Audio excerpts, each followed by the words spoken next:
The 73rd session of the Senate in the first regular session of the 16th Congress is hereby called to order. Senator Nancy Binay will lead the chamber in prayer. Aming Panginoon, muli po kami nagtitipon ngayon upang ipagpugay ang inyong pangalan, ipagpasalamat ang inyong mga biyaya, at tuparin ang aming mga tungkulit pangako sa taong bayang nagbigay tiwala sa amin. Nagsusumamo po kami sa inyo na kami inyong gabayan sa aming pag-iisip, pananalita at gawa. Naisipin at gawin ang wasto at makakabuti sa bawat Pilipino at sa bayan. Naway manahan sa aming mga puso na ang pagsisilbi sa bayang Pilipinas ay pagsisilbi rin sa inyo. Batid namin ngayon na ang institusyong ito ay nasa gitna ng pagsubok. Buklurin po ninyo kami upang malampasan ang mga gusot at hindi pagkakaunawaan. Ito po ang aming dalangin sa inyong Panginoon. Amen. Maraming salamat. The Secretary will now call the roll. Roll call of members. The Honorable Senators Angara, Aquino, Binay, Cayetano Alan Peter Compañero S., Cayetano Pia S., Defensor Santiago, Ejercito, Enrile, Escudero, Estrada, Gingona, Hunasan, Lapid, Legarda, Marcos, Usmeña, Pimentel, Po, Recto, Revilla, Soto, Trillanes, Villar. Senate President Trilon. 21 senators answered the roll call. The chair declares the president will follow. Good afternoon, Mr. President, to our dear colleagues. Mr. President, before I move for us to dispense with the reading of the journal for the 72nd session, May 19, 2014, and to consider the same approved, Senator Pia Cayetano has some corrections, Mr. President. May we recognize Senator Cayetano? Senator Cayetano is recognized. Thank you, Mr. President.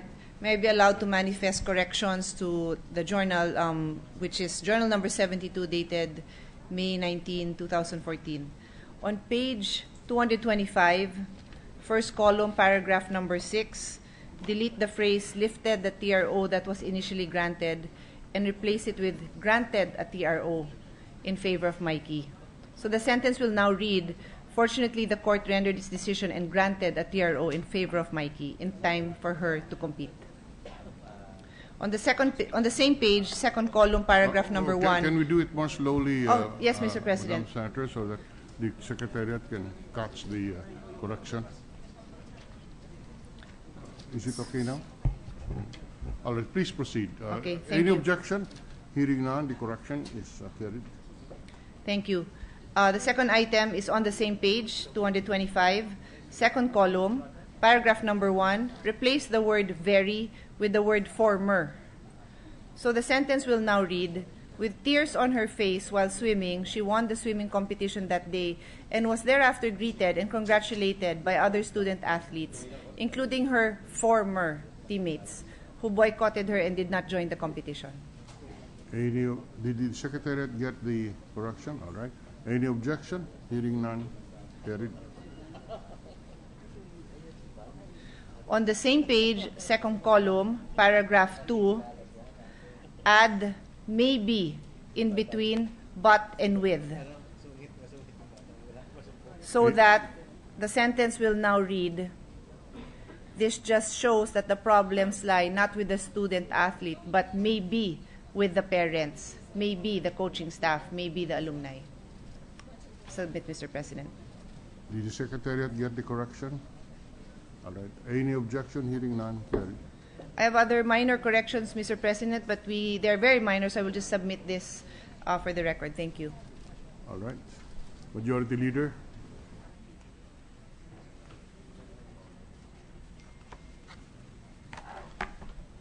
Mr. President, I move that we dispense with the reading of the journal of the 72nd session, May 19, 2014, and consider the same as amended, as approved. Any objection? Hearing none, the reading of the journal of session number 72 is dispensed with, and upon motion of the Majority Leader, as corrected by Senator Pia Cayetano, the same is hereby approved. Mr. President, I move that we proceed with the reference of business. Secretary will read the reference of business. Bills on first reading. Senate number 2228 entitled An Act Allowing Expenses Incurred as Payments for Tertiary Education Tuition and Allied Expenses as Deductions from Gross Income of Individuals, amending for the purpose Section 34 of the National Internal Revenue Code of the Philippines as amended, introduced by Senator Sani Angara. Ways and Means. Senate number 2229, an act providing for a new passport law, repealing for the purpose Republic Act numbered 8299-39, otherwise known as the Philippine Passport Act of 1996 by Senator Sani Angara. Foreign Relations. Senate number 2230, an act to create the Social Housing Development and Finance Corporation, prescribing its powers and functions and for other purposes by Senator Joseph Victor Ejercito. Government Corporations, Public Enterprises, Urban Planning, Housing, Resettlement, and Finance. House Senate number 2231, an act prohibiting telecommunication companies from imposing an expiration period on the validity of prepaid call and text cards and the forfeiture of load credits thereof by Senator Recto. Public Services, Trade, Commerce, and Entrepreneurship. Senate number 2232, an act providing free public wireless internet access in public buildings, parks, and national roads in the National Capital Region and for other purposes by Senator Recto. Public Services, No, sayang. I'm sorry, Science and Technology, Finance. Resolution, PS Resolution number 653, expressing the profound sympathy and sincere condolences of the Senate on the death of Azucena, Nene, Vera-Perez, introduced by Senator Maria Lourdes Nancy S. Binay. Committee on Rules.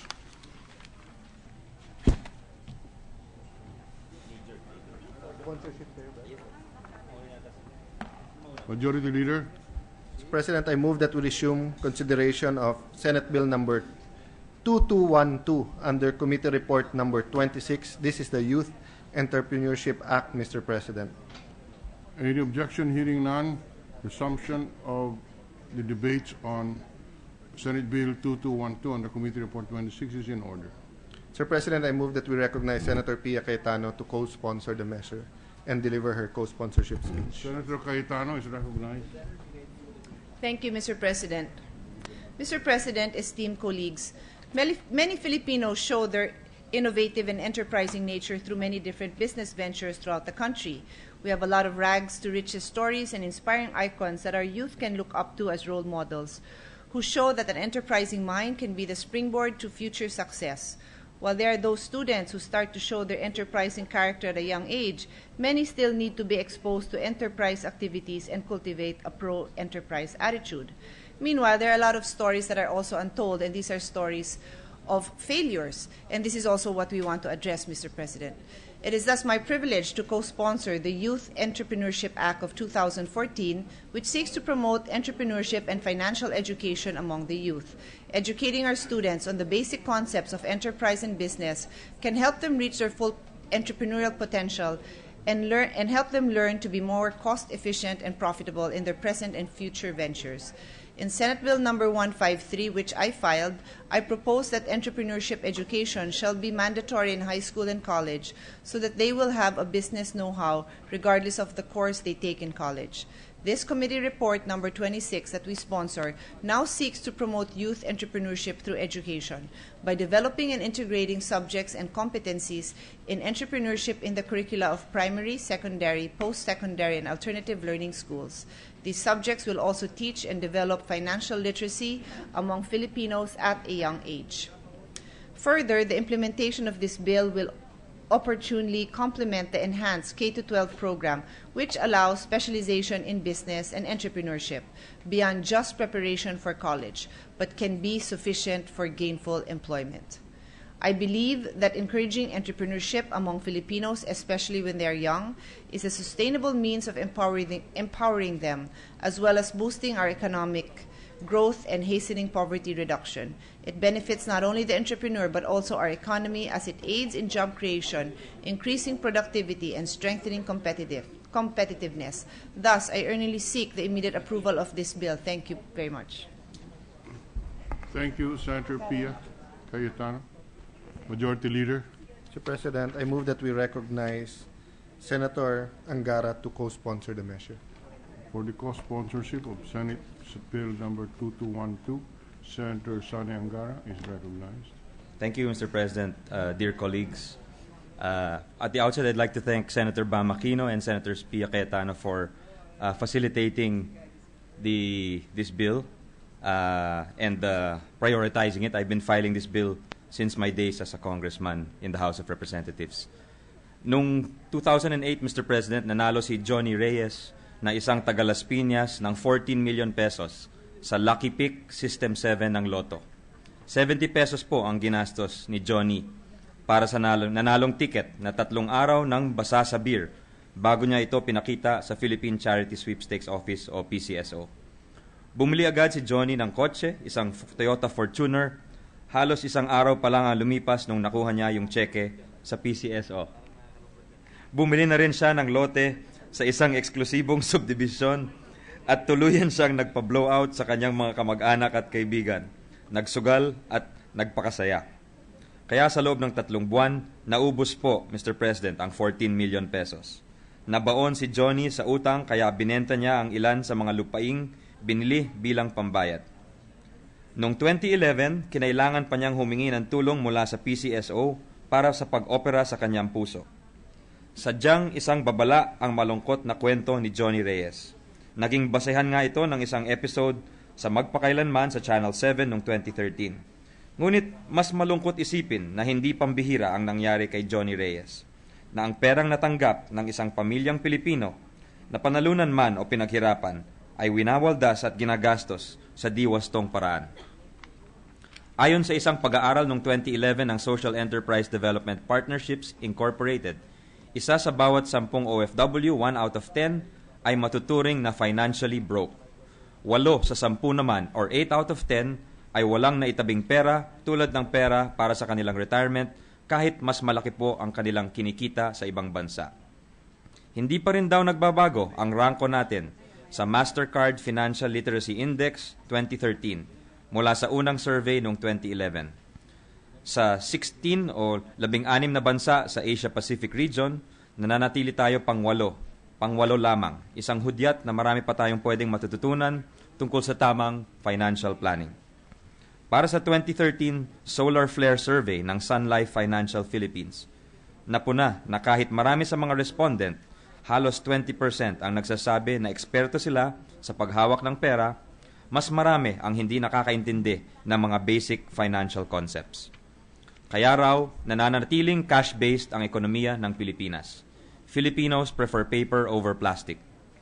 The World Startup Report estimates that in the Philippines, up to 90% of financial transactions in the year 2012 were conducted with cash, while there are only 7.36 million credit cards in the whole country. Worse, a 2012 BSP or Bangko Sentral ng Pilipinas survey found that 8 out of 10 heads of households did not maintain bank accounts, while 4 out of 10 households do not have any cash on hand for emergencies.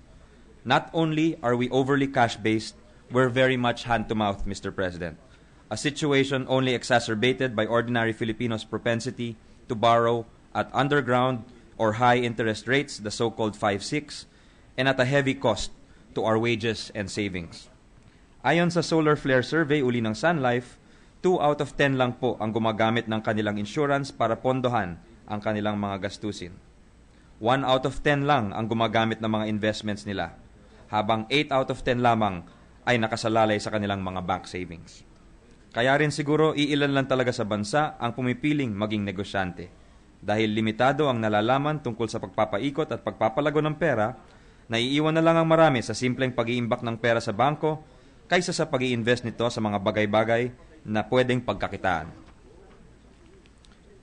This speaks of so many missed opportunities, Mr. President, especially since the country's financial system has been lauded for its performance, particularly its stability in the face of external shocks.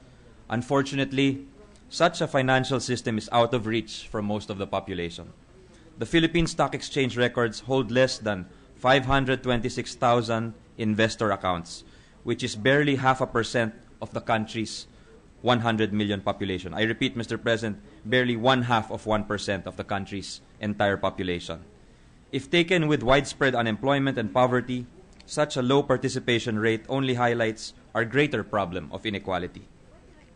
Iilan lang ang nakakaranas ng paglago ng ating ekonomiya sa ngayon. Patuloy ngang umaangat ang bansa, nakakaranas po tayo ng 7.2% GDP growth noong nakarang taon. Bagaman hinagupit tayo ni Yolanda, mangunguna pa rin daw ang Pilipinas itong 2014 sa economic growth sa buong Asia ayon sa Moody's, isang credit ratings agency. Kamakailan lamang, inangat uli ng Standard & Poor's ang credit rating ng bansa na ngayoy BBB, ang pinakamataas na antas na tatanggap natin sa kasaysayan. Marahil, paparating pa lang ang kasaganaan ng bansa, bunsod ng tuloy-tuloy na pag-angat ng ating ekonomiya.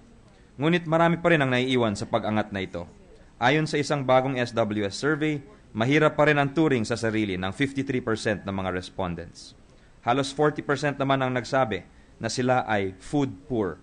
Food poor, gipit sa pera at gahol sa hanap buhay para pakainin ang sarili nilang pamilya.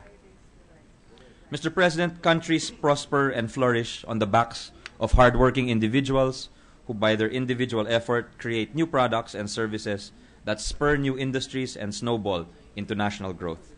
Filipinos are enterprising and industrious, but are we equipped with the knowledge and tools to leverage on these financial openings whenever they present themselves? Do we have the drive to take on risk for future higher gains? In fact, ours is a long-standing story of missed economic opportunities, one that should end so that a new chapter of widespread prosperity can begin. Such a scenario is only possible if more ordinary citizens are empowered to grab these opportunities and lift themselves up. But financial literacy and the entrepreneurial spirit that it could foster are not simple lessons that are learned in a day, but they represent ways of thinking or habits that are imbued early on in life. So if government were to intervene, it must do so early on with our children. And thus, I again commend the Senate Committee on Trade and Industry, chaired by Senator Aquino, for prioritizing Committee Report number 26 on Senate Bill number 2212. Kaya masugid po natin isinusulong ang panukalang batas na ito kung saan isinasalin ang financial literacy na kaakibat ng youth entrepreneurship sa sistemang edukasyon ng bansa. Sa kasalukuyang sistema raw kasi, tinuturuan ng mga mag-aaral na maging mabuting empleyado kaysa sa magigiting na negosyante na marunong magpalago at magpalaki ng kanilang pera. Some say that ours is an environment that does not breed self-starters, innovators, and other enterprising individuals. We are trained to be mere followers and not fearless trailblazers and great thinkers. Sa panukalang batas, minamandato po natin ang Department of Education, ang DepEd, ang Commission on Higher Education o CHED, at ang Technical Education and Skills Development Authority o TESDA na magpasok sila ng mga leksyong nauukol sa entrepreneurship at financial education sa curriculum ng mga mag-aaral sa primary, secondary at alternative schools. Hinihiling rin natin na bumuo ng mga enterprise, incubation laboratories at creative spaces sa mga paaralan at pamayanan natin. Ang masinsinan na pagtuturo kasi ay hindi lang nakaangkla sa silid-aralan. Dapat may pagsasanay at dapat may pagsasabuhay rin po. Naglalaan rin po tayo ng pondo bilang grants o loans para sa mga grupo at organisasyon na maaring tumulong sa DepEd, CHED at TESDA na turuan ng ating mga mag-aaral tungkol sa financial literacy at entrepreneurship. Magtatabi rin tayo bilang project grants and loans para sa mga batang negosyante. Marapat lang na palaganapin din ng DepEd, TESDA at CHED ang anumang impormasyon tungkol sa government and non-government assistance para sa training ng mga young entrepreneurs. Sa katunayan, hindi lamang sa Pilipinas problema ang financial literacy, ayon sa isang pag-aaral na nilabas ng Journal of Economic Literature. Nagsagawa sila ng financial literacy quiz at marami pong bansa ang lumagpak. Sa kasalukuyang panahon, masasabing higit na mahalaga ang financial literacy o kaalaman sa usaping pampinansyal, lalo na't bunga ng masamang financial and credit behavior ang pinakahuling economic depression na ang epekto'y tuluyan pa rin binubuhat ng buong mundo. Marami ang nanawagan kasama ang Organization for Economic Cooperation and Development or OECD na kailangan magkaroon ng global financial literacy drive, lalo na't dahil sa globalization, nakaangkla ang isa't isa ang mga ekonomiya at mga financial markets ng mga bansa. Kung kaya't mahalagang isabatas natin ang panukalang ito hindi lang dahil hinahanda natin ang ating mag-aaral na lumahok sa global financial market sa panahon na masugid na tinutulak ng gobyerno ang financial literacy at entrepreneurship. Binibigyan niya ang bawat mamamayan ng kakayahan para magtagumpay sa buhay. We give our people the confidence to bet on themselves, invest in their capabilities, and realize their visions. That is why swift passage of this bill is earnestly sought. Thank you, Mr. President. Thank you, Senator Angara. Mr. President, I move that we suspend consideration of Senate Bill number 2212 under Committee Report number 26. Consideration of the measure is suspended. Mr. President, for the information of our colleagues, we will be scheduling the period of interpellation and debate on Monday for this bill. Mr. President, I move that we resume consideration of House Bill number 4084 under Committee Report number 27. This is the grant of Philippine citizenship to Andray Blatche, Mr. President. And the resumption of the consideration of the measure is in order. Mr. President, I move that we recognize the sponsor, Senator Sani Angara, again, our star point guard for the Senate defenders, and also Senator Jingoy Estrada, our star in the last game where we won, to interpellate, Mr. President. The gentleman from Aurora, principal sponsor of the measure, and gentleman from San Juan, Senator Estrada, are recognized.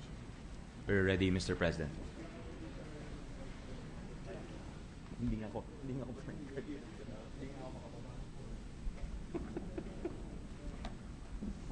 Thank you, Mr. President.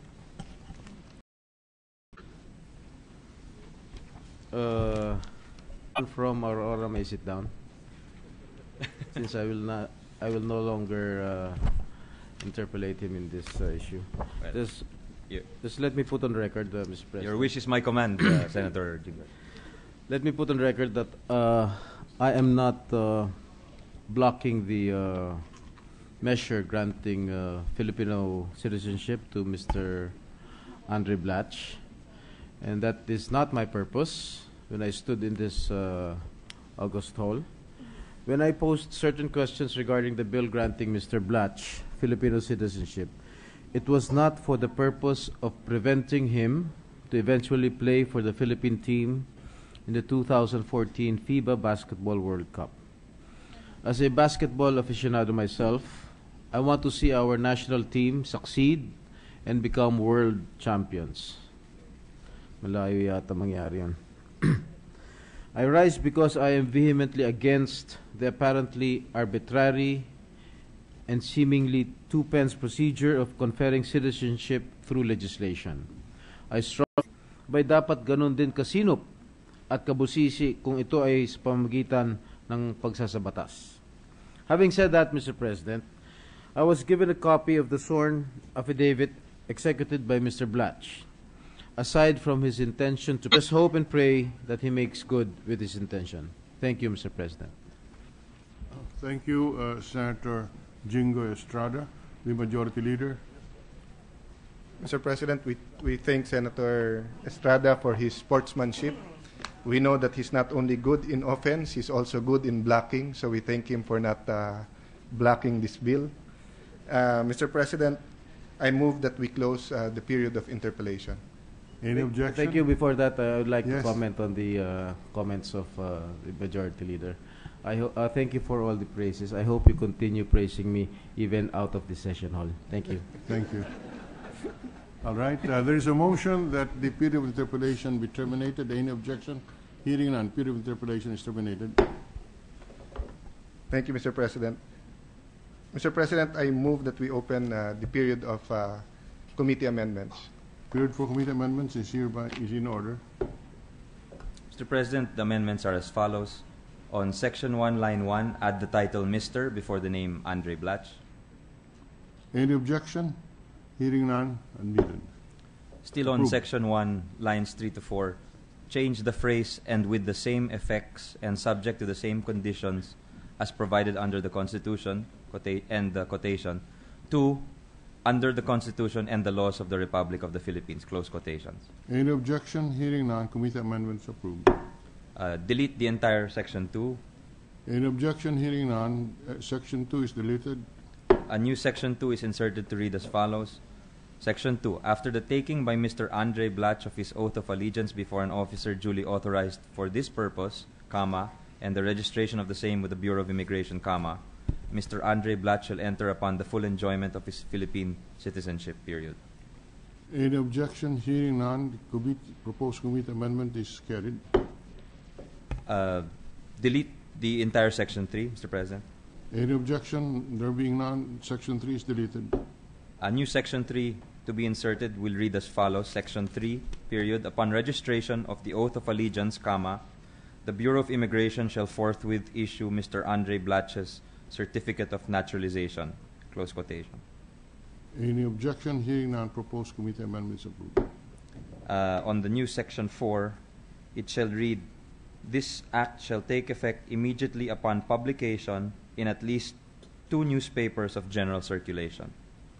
Any objection? Hearing none, the committee amendment is approved. Those are the only committee amendments, Mr. Majority President. Leader.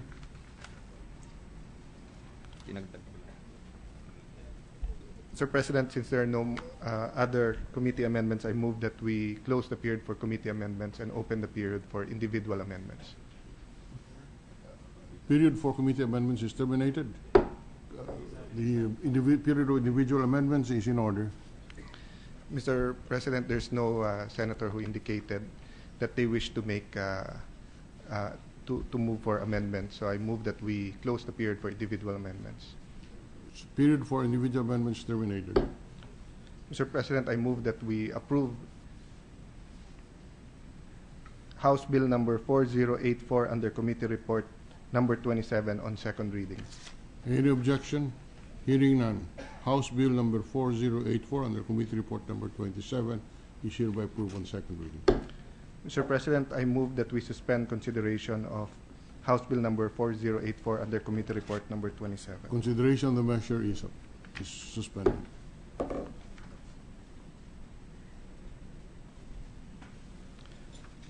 Mr. President, to allow the Senate leadership to prepare for our meeting with the House and to consider the priorities of the Chamber, I move that we adjourn the session until 3 o'clock in the afternoon, Wednesday, May 21, 2014.